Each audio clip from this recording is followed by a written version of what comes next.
Hello students, तो चलिए आज हम लोग शुरुआत करते हैं क्लास 9 के एक्सरसाइज 11.3 के क्वेश्चन नंबर 9 का, जो कि इस एक्सरसाइज का लास्ट क्वेश्चन है।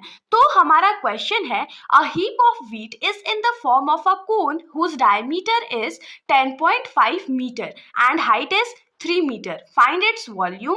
The heap is to be covered by canvas to protect it from rain. Find the area of canvas required. तो इस क्वेश्चन में हम लोगों को क्या बोला गया है कि हमारे पास व्हीट का एक हीप है। व्हीट का हीप क्या होता है, तो मान लीजिए कि किसी पोजीशन से आप लोग व्हीट को जमीन पे गिरा रहे हो, ठीक है, तो वो क्या करेगा, थोड़े टाइम बाद जब बहुत ज्यादा अमाउंट ऑफ व्हीट नीचे गिर जाएगा तो वो एक कोन का शेप ले लेता है। आप लोग ये चीज सैंड के साथ भी देखे होंगे कि जब आप लोग हाथ से सैंड को गिराते हो और एक ही पोजीशन पे गिराते हो तो सैंड जो है कुछ टाइम के बाद कोन का शेप ले लेता है। तो सेम तरीके से यहाँ पर व्हीट जो है वो भी बहुत ज्यादा अमाउंट में जब हो जाता है तो कोन का शेप ले लेता है, और जब ये कोन का शेप ले रहा है तो उसका जो डायमीटर है कोन का वो कितना हो जा रहा है, तो 10.5 मीटर हो जा रहा है, और उसी कोन का जो हाइट है, परपेंडिकुलर हाइट जो है वो 3 मीटर हो जा रहा है। हम लोगों को क्वेश्चन में सबसे पहले तो इसका वॉल्यूम फाइंड करने बोला है। उसके बाद बोला गया है कि मान लीजिए कि बारिश का मौसम है और बारिश से बचाने के लिए इस व्हीट को ढकना पड़ेगा ना, तो व्हीट को ढकने के लिए हम लोगों को एक कैनवास का कवर प्रिपेयर करना है। कैनवास मतलब एक मोटे कपड़े का कवर प्रिपेयर करना है ताकि व्हीट जो है वो रेन की वजह से खराब ना हो जाए। तो हम लोगों को एरिया फाइंड करके बताना है कि कैनवास का कितना एरिया हम लोगों को पूरे हीप ऑफ व्हीट को कवर करने के लिए लगेगा। क्वेश्चन बहुत सिंपल सा है, जिनको समझ में आ गया होगा बहुत बढ़िया बात है, और जिनको नहीं समझ में आया उनके लिए हम लोग एक बार फिगर से समझ लेते हैं। तो यहाँ पर हम लोग मान लेते हैं कि हमारा हीप ऑफ व्हीट जो है कुछ ऐसा शेप का होगा। शेप का क्या, कोनिकल शेप बोला गया है तो ऐसा ही कोन फॉर्म कर रहा होगा, और उसका जो डायमीटर है वो हम लोगों को कितना दे दिया गया है, तो 10.5 मीटर दे दिया गया। और परपेंडिकुलर हाइट बताया गया ना, तो परपेंडिकुलर हाइट जो है वो कितना गिवन है, 3 मीटर गिवन है। तो सबसे पहले तो हम लोगों को इस कोन का वॉल्यूम फाइंड करना है। उसके बाद हम लोगों को ये बताना है कि कैनवास कितना रिक्वायर्ड होगा इस हीप को कवर करने के लिए। तो अब कितना रिक्वायर्ड होगा, देखिए नीचे से तो हम लोग नहीं ढक सकते, तो नीचे का एरिया तो हम लोग कैलकुलेट करेंगे नहीं, सिर्फ ऊपर वाले जो कर्व पोर्शन है उसका एरिया फाइंड करना है। तो जब भी हम लोगों को सिर्फ ऊपर का पोर्शन या कर्व एरिया पोर्शन फाइंड करना होता है तो क्या करते हैं हम लोग, सीएसए का यूज करते हैं ना, तो सीएसए का यूज करेंगे और आंसर हमारा निकल जाएगा। तो यहाँ पर हम लोग क्या लिखेंगे, हियर डायमीटर ऑफ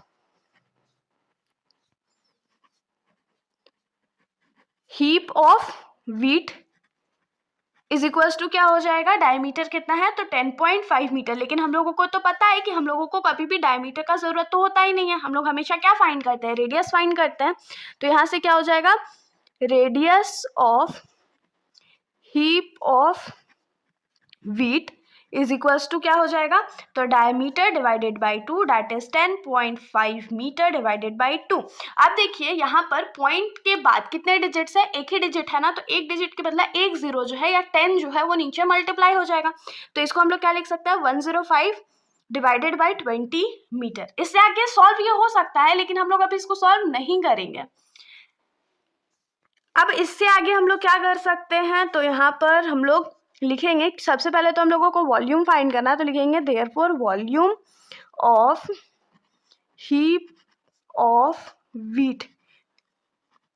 और क्योंकि ये कोन शेप में तो हम लोग ब्रैकेट में मेंशन कर देंगे कि ये कोन शेप का है, ठीक है। तो वॉल्यूम ऑफ कोन क्या होता है, 1/3 पाई आर स्क्वायर एच। तो 1/3 यहाँ पर हमारा कांस्टेंट टर्म हो गया, पाई का वैल्यू हमारा 22/7 हो गया। रेडियस हम लोग ने क्या निकाला था अभी, 105 divided by 20 metre into 105 divided by 20 metre into height हमारा क्या है, तो 3 मीटर है। तो यहाँ पर हाइट भी हमने 3 मीटर मेंशन कर दिया। अब जो वैल्यूज यहाँ पर कट आउट हो रहे होंगे हम लोग उसको नॉर्मली कट आउट कर लेंगे, 3 और 3 यहाँ पर कट गया। उसके बाद 7 के टेबल में 105 जो है वो 15 टाइम्स में आता है, तो ये भी कट आउट हो गया। 2 के टेबल में ये 10 बार में, 2 के टेबल में ये 11 बार में कट आउट हो गया। और कुछ कट हो रहा है क्या, नहीं, अब तो मेरे को ऐसा कुछ नजर नहीं आ रहा है कट आउट होते हुए। या 5 के टेबल में भी हम लोग इसको कट कर ही देते हैं, जैसे 5 के टेबल में 2 बार में 10 आता है, 2 और 3 बार में 15 आता है, ये हो गया। और उसके बाद 5 के टेबल में हम लोग इसको भी कट कर लेते हैं, तो 5 के टेबल में 4 बार में 20 आता है, और 5 के टेबल में 21 बार में 105 आता है, तो इतना कट आउट हो गया। तो अब जो वैल्यूज़ हमारे पास बचे हैं हम लोग उसको लिख लेते हैं। जैसे कि यहाँ पर हम लोग देख सकते हैं न्यूमरेटर में हमारे पास 11 है, 3 हो और 21 है, डिवाइडेड बाई 2 इंटू 4 है, और क्योंकि 3 बार मीटर था तो ये मीटर का क्यूब हो गया, क्योंकि वॉल्यूम का यूनिट तो हमारा क्यूब ही होता है ना। तो अब यहाँ से क्या करते हैं, जो वैल्यूज़ हमारे बच गए हैं न्यूमरेटर को मल्टीप्लाई कर लेते हैं, डिनोमिनेटर को मल्टीप्लाई करते हैं, फिर न्यूमरेटर को डिनोमिनेटर से डिवाइड कर देंगे। तो 11 इंटू 3 क्या हो जाएगा, 33 इंटू 21 डिवाइडेड बाई 2 4 ज़ा 8 मीटर क्यूब।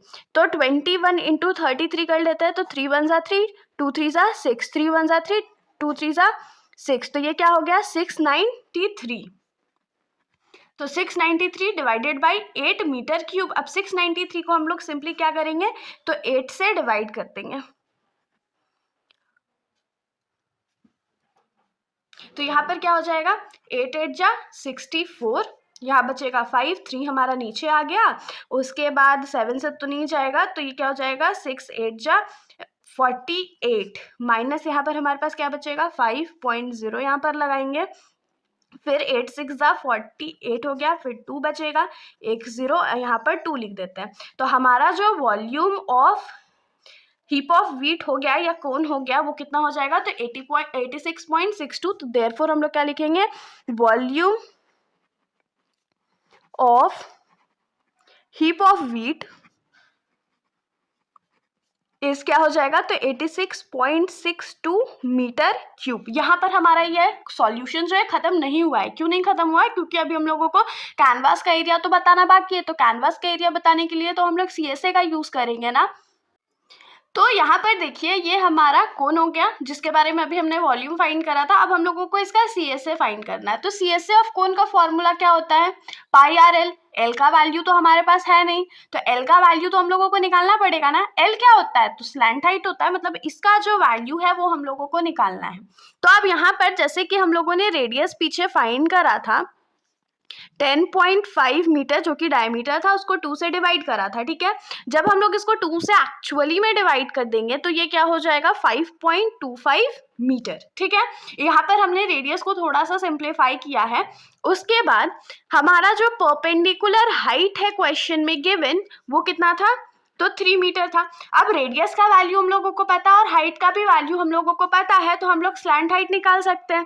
कैसे निकाल सकते हैं, तो हम लोग बचपन से एक फॉर्मूला पढ़ते आ रहे हैं, L square is equals to R square plus H square. तो यहाँ पर L का जब वैल्यू निकालेंगे तो ये क्या हो जाएगा, root under R square plus H square.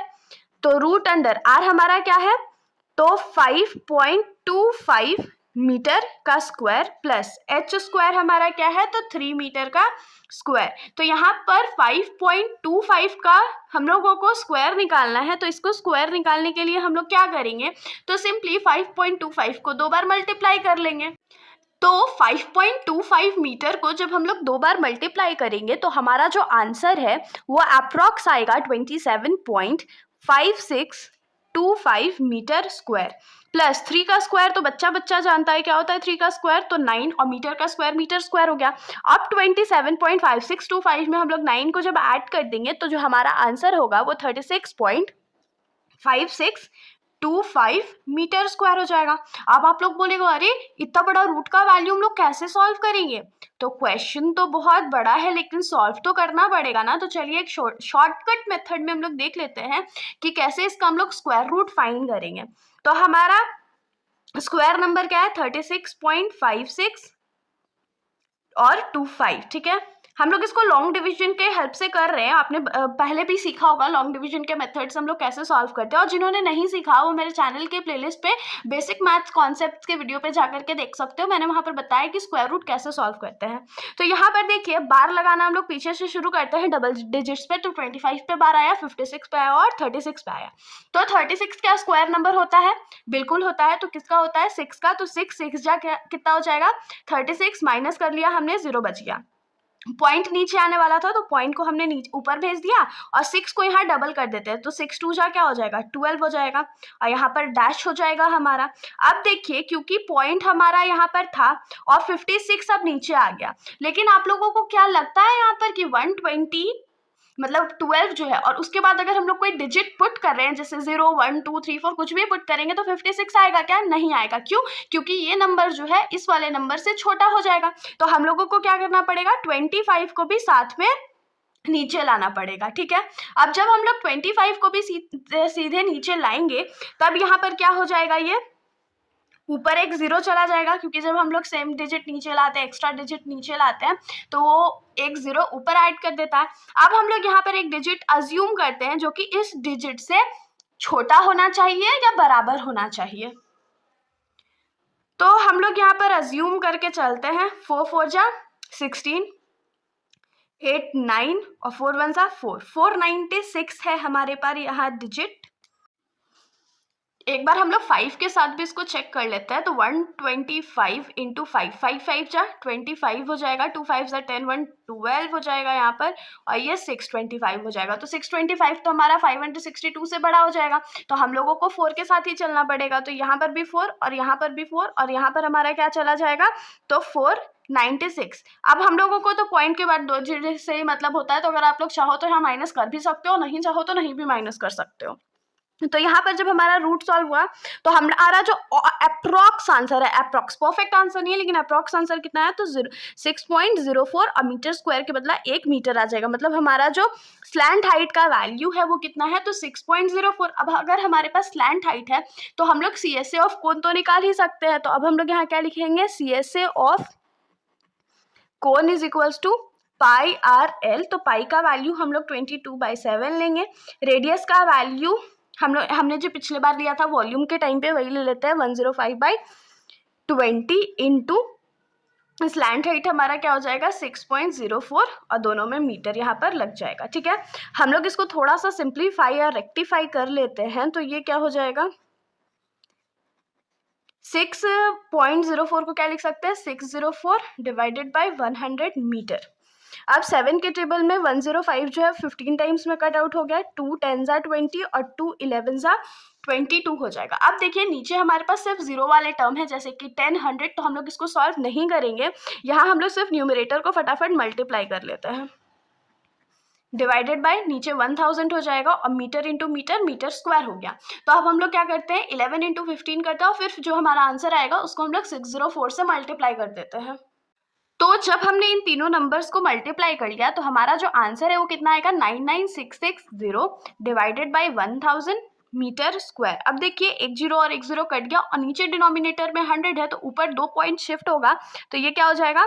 99.66 metre square. तो हम लोग यहाँ से क्या लिख सकते हैं कि देयरफॉर या हेंस जो भी आपको लिखना हो, area of canvas required to cover the heap of wheat is 99.66 metre square. Answer तो इसके साथ हमारा ये जो सॉल्यूशन है यहीं पर ख़त्म हो जाता है। अगर कोई डाउट हो तो आप लोग बेशक कमेंट सेक्शन में पूछिएगा, वरना अगर आप लोगों को वीडियो अच्छी लगी तो वीडियो को लाइक करिएगा और मेरे चैनल को बिना सब्सक्राइब करे कहीं भी मत जाइएगा। Thank you.